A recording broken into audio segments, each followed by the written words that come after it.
Okay, I think we are live. Let's double check. If anyone can see this, drop the hearts, comment.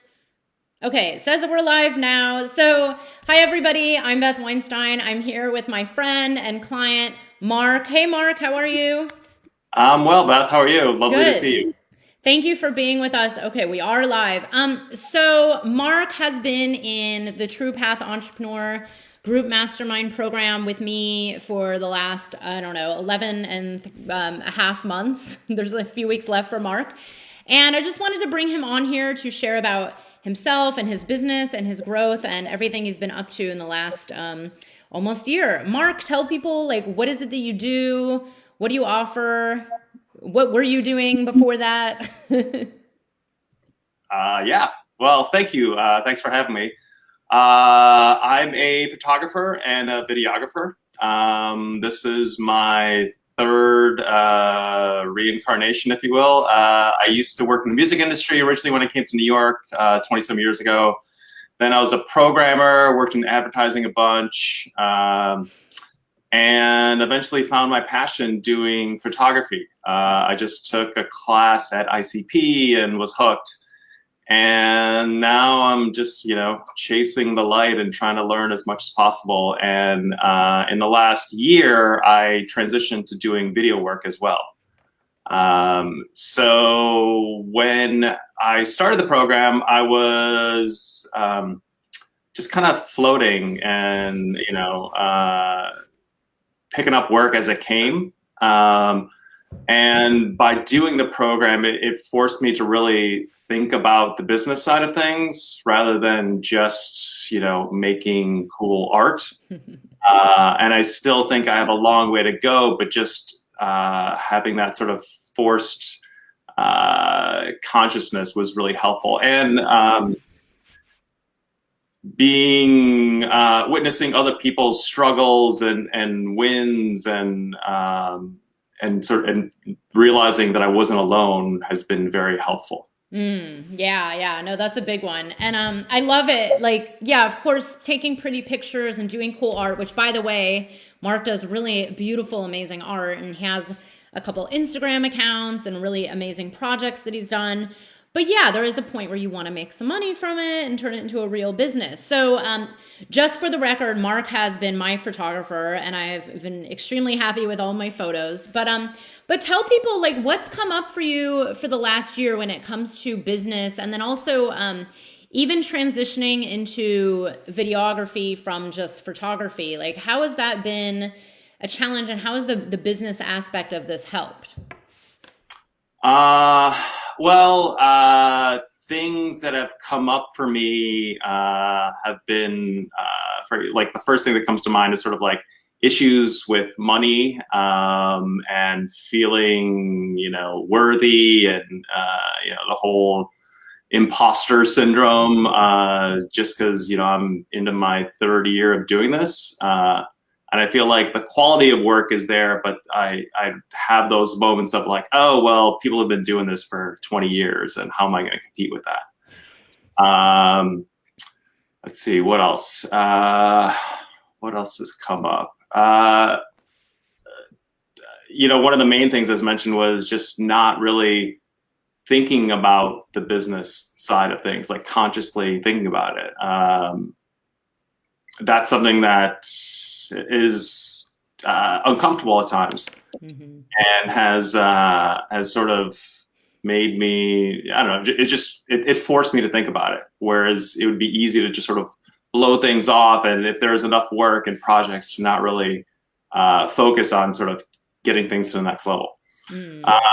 And as far as video,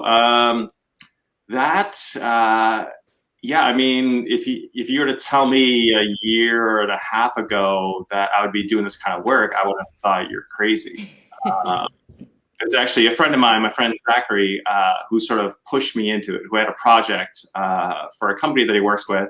And he's like, we need this video. I think you can do it. I'm like, I've never really done anything like that. He's like, no, trust me, you can do it. And he sort of pushed me into it.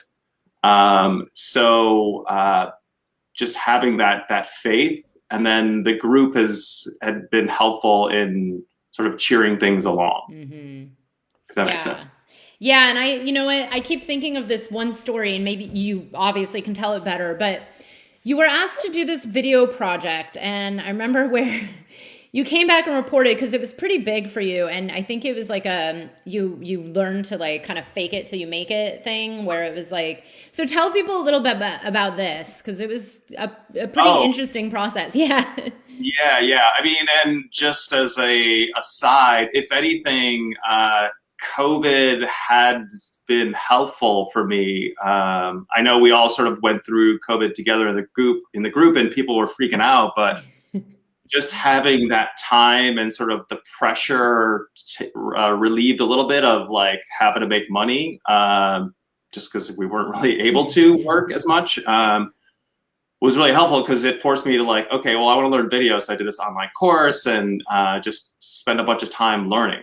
But the project, yeah, I worked for this big photographer named Mark Seliger a couple of years ago. And out of the blue, he texted me and he's like, hey, shooting this Tom Petty video. Do you want to do the BTS for it? And I'm like, sure, why not? You know, luckily I had already done that video for the friend and had taken a couple classes at SVA. So I met with him and he's like, okay, yeah, so we're gonna be doing it over the next couple of days. It's gonna be like an all day, all night thing. You sort of have like run of wherever you wanna go. So just, you know, do whatever you need to, capture whatever you want. And he's like, you've done this before, right? I'm like, yeah, and definitely hadn't. But I just sort of, you know, I won it, and luckily it turned out well. And I think obviously I had the skill going in, but I just, having not done it, I didn't really have the pure confidence in myself to pull it off, because it was my first time really doing it. This is a true entrepreneur, by the way. And that's when I heard that story, I was like, yes, that's the way to go. You know, and it's not about like lying or faking it completely, but you know, this is everything in entrepreneurship. No one can know how their business is going to look until you actually go do the business. Like you can't make these things up in your head. Yeah, you can have a vision of maybe what you want to be doing and what it'll look like, but until you're actually on the shoot or doing the video or actually in the embodiment of working with clients, then you're not going to know. So the best thing you can do is just say yes to everything that you want and figure it out as you go. So I loved when you told that story, especially a Tom Petty video is a pretty big deal when it's something you haven't done before. Yeah, definitely. I mean, luckily Mark has been a mentor to me and kind of like a big brother. So and having worked with him, it felt very comfortable to be there. But yeah, if I, stepped back and thought about it, I might have freaked myself out. But yeah, to your point, it sort of speaks to that old sort of conundrum of, it's hard to get work without experience, but then it's hard to get experience without work. So yeah, I love what you said about just sort of jumping in and doing it and figuring out as you go. And, you might stumble, but that's the only way to learn. Everybody does it. Yeah.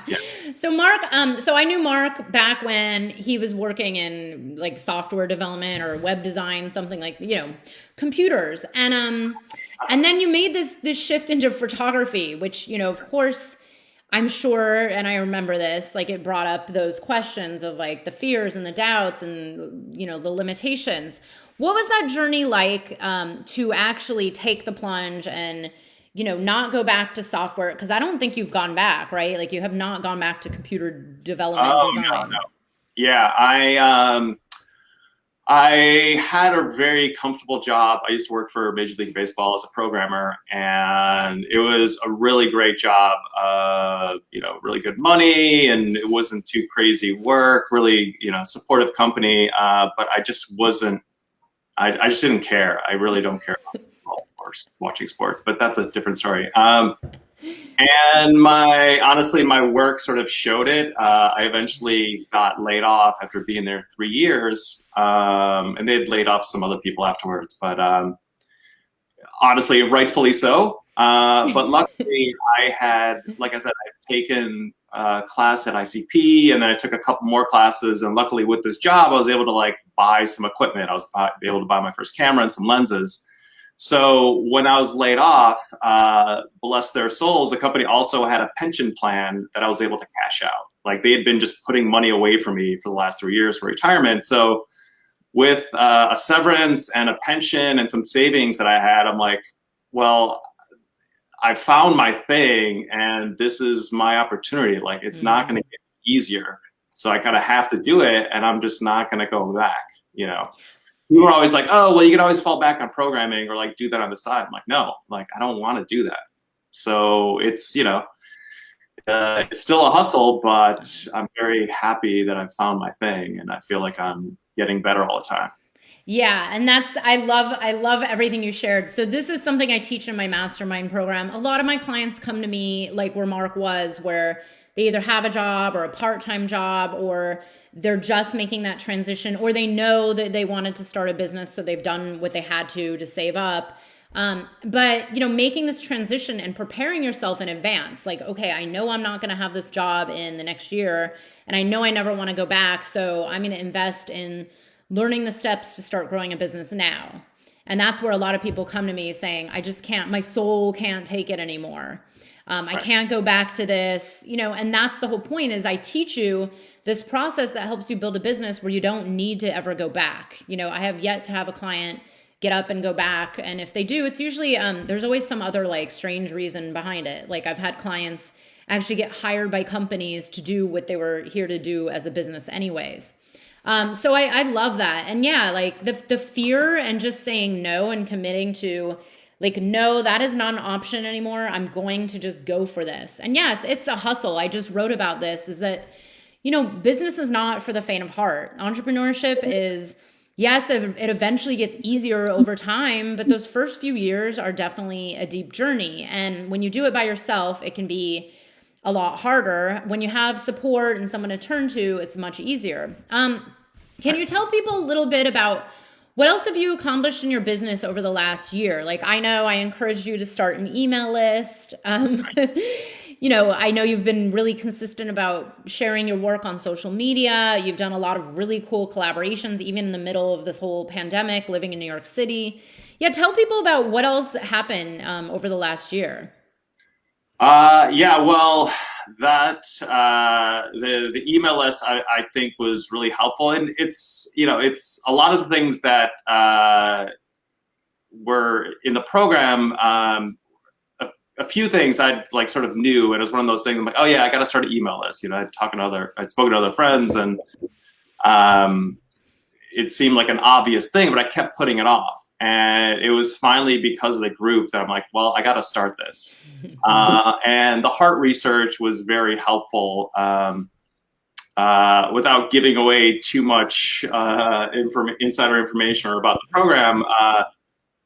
Part of it was reaching out to potential clients and interviewing them. And that I found to be very informative, especially in the pandemic, like people I felt like were just sort of wanting to talk to people. And people like to talk about themselves and what they do. So I learned a lot, and I felt like it was a very enriching experience for both of us. But yeah, just sort of expanding more into video work is been a result of like the work that I've been doing. So good, so good. Yeah, and so tell people, like, you know, what happens for you now as an entrepreneur? Like, do you go into that fear sometimes and that doubt of like, what am I doing? Like, are there any of those moments, or is now, you know, have you experienced that upward spiral of things just getting easier, and now your name's out there and more work's coming in? Like, what's been happening in that? Yeah, honestly, yes, I feel like the work has gotten to a consistent, sort of confident place that, you know, it's, you know, knock wood, pretty much everything goes well. And when things go wrong, I can adjust and improvise, which is, you know, I think that's more like meditation and sort of being alive and conscious for a long time. But yeah, there are moments of doubt. At the beginning of the year, things were kind of slow, and I'm like, oh, okay, well, what's going to happen now? And it's sort of, it can be hand to mouth being a freelancer. So there are weeks where it's just like, oh, I don't know where money is going to be coming in, but then things turn up. So does that answer the question? Yeah, and then what advice do you have for people who are starting, especially things like photography or creative consulting, or these kind of because I do work with a lot of coaches and healers and people in that industry, but what advice do you have for people who are starting up a similar business to you as yours, in that first couple years to getting it growing? Um, Save some money. Besides, Have no, I'm kidding.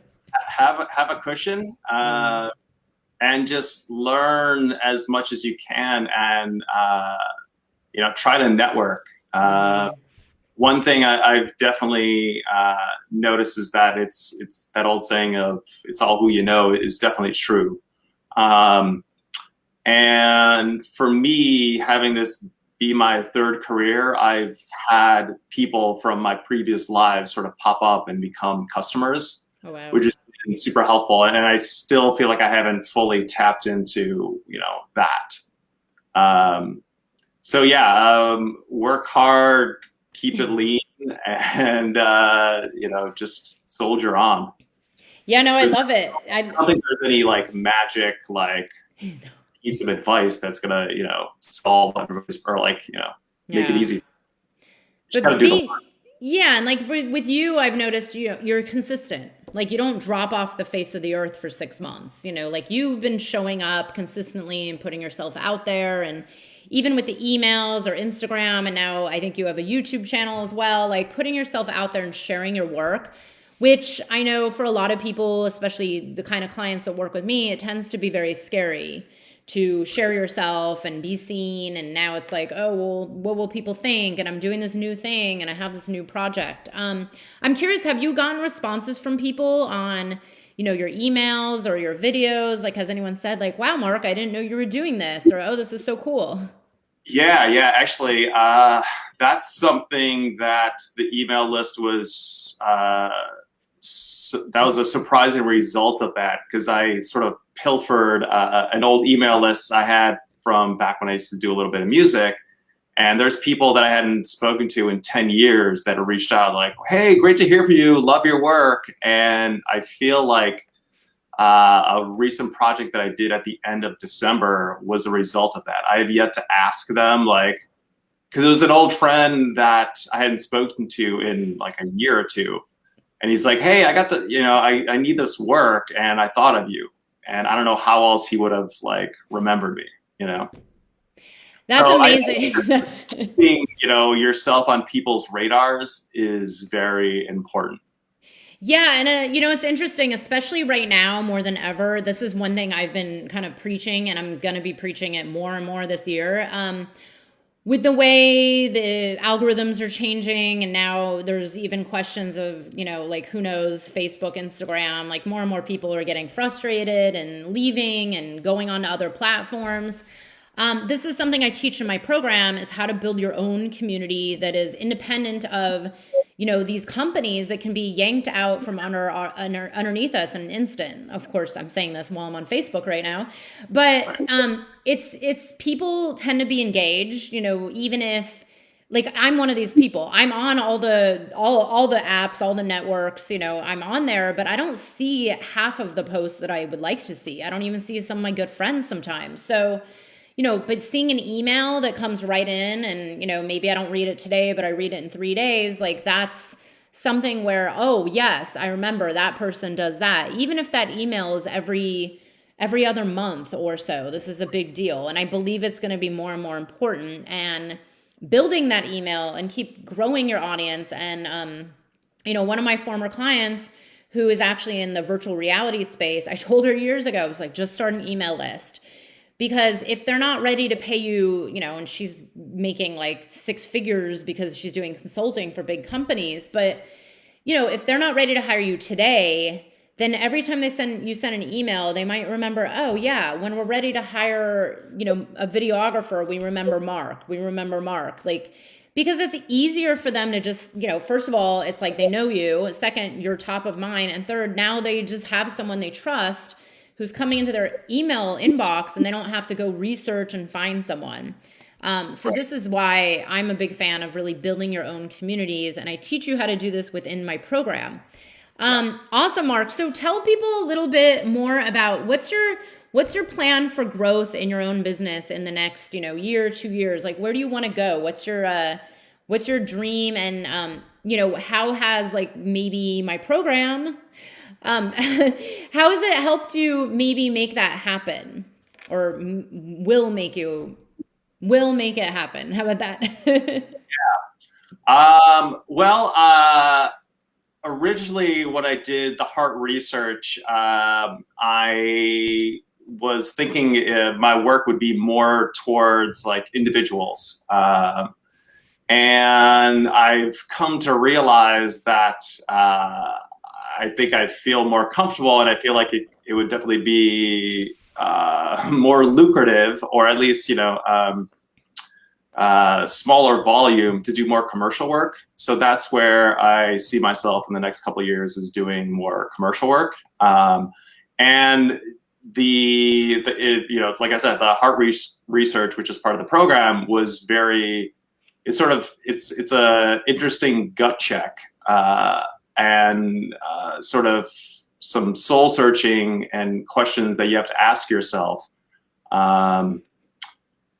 that most people don't, that is just sort of easy to ignore and sort of float along with what comes. Yeah. Yes. And floating for a long time gets you, into that place of like, oh my God, like some years are good and some years are not good. And then, I actually get a lot of clients who floated for a couple years, and they come to me and they're like, okay, I need structure. Like, I have now, in the last 3 weeks, because I offer a free call to explore working together, and I've spoken to at least 3 people who've said, I've only made, $4,000 in my business last year. And I was like, wow, that's not a business. That's like better than nothing, of course. But if you want to get to a place of actually earning a real income that supports you, you need to learn the hows. And like Mark said, you have to really be honest with yourself and ask some really hard questions. What is it you want? What is it that your, ideal clients want? How are you going to meet them in the middle to make it work for both you and your dreams and your life? And then also serve the people that are willing to pay for it. And that's where you meet people in the middle, and that's where the money's located. And it is about, like, you have to do what you love and you have to do what lights you up the most. But then there's also a reality of like, okay, maybe not everybody wants to pay you, $50,000 for, I don't know, pictures of them crying with sushi in their mouth. People eating and crying. No, I mean, that's like one little light example. But Mark said it totally. So one last question, what would you say to someone who's kind of like where you were when you knew, because I knew you back at your job when it was it was a little too cushy. But back when someone's like, because I know a lot of people who talk to me about joining the program where they're like, oh, I'm here in this kind of comfort zone of my job, or even some people's businesses, and they know they're here for more. They know there's something that they really want to do, but there's this disconnect, which usually tends to be fear or, like the unknown or whatever it is, like the worthiness piece. Like, what would you say to them to help their mindset to make the decision to get support to grow their business? Well, I would advise that doing a program like this is like I said, a kind of a gut check, and can reinforce your commitment to your passion. I was lucky to sort of get a kick in the ass and pushed off the ledge rather than, I thought about it too. As right before I got laid off, I was like, all right, well, I want to do photography. I'm gonna like focus, and in the next year or so, I'll do it.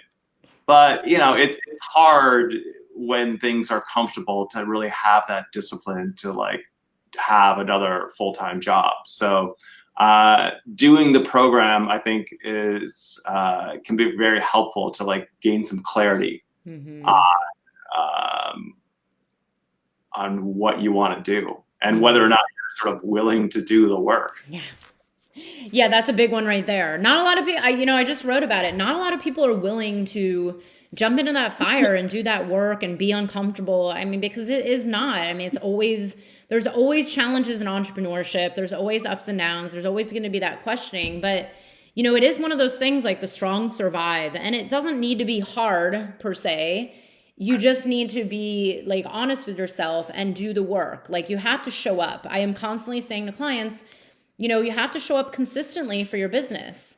And yes, over time, it'll probably get a lot easier, like tapping in your networks and things grow from there. And the more clients you work with, the more your business grows. But, everybody that first year, the best thing you can do is learn the steps, get the clarity, get support, and make it real if you really want it. So Mark, this is awesome. Can you tell people a little bit about where to find you, what your projects are? I know you're on a couple Instagrams, and then we'll put the links in this video below. But Amazing. Yeah, how can people get in touch with you? Thank you. My website is marktomphotography.com, MARKTOM photography.com. That is also my Instagram handle, marktomphotography. I have a YouTube channel. I don't know. That's like some weird string of characters, but I can send you that link. I have a Facebook page, which is not as current as my website, but Instagram is basically where the freshest stuff is. Yeah, and you do photography and videography, and you're mostly in the New York tri-state area, but I'm assuming you'll travel for photo shoots, right? I am, yes. I mean, that big project I did in December was in Austin, Texas, which was super fun. And yeah, I have another project, knock wood, with a musician friend, hopefully coming up that we both know, that I'll tell you about later, but hopefully soon. Awesome. And yes, you can see my photos that Mark took back over the summer. We'll probably do another one as soon as the snow melts. But I cannot recommend Mark enough, and he's also an amazing guy. Mark, thank you so much for sharing this. It really means a lot to me, and I'm sure everybody was very inspired to go out and follow their dreams and make it happen just like you did. Thank you so much for being with us. Thank you, Beth, for having me, and thank you for all the wisdom and guidance you've given me over the last year. Aw, thanks. All right, see you.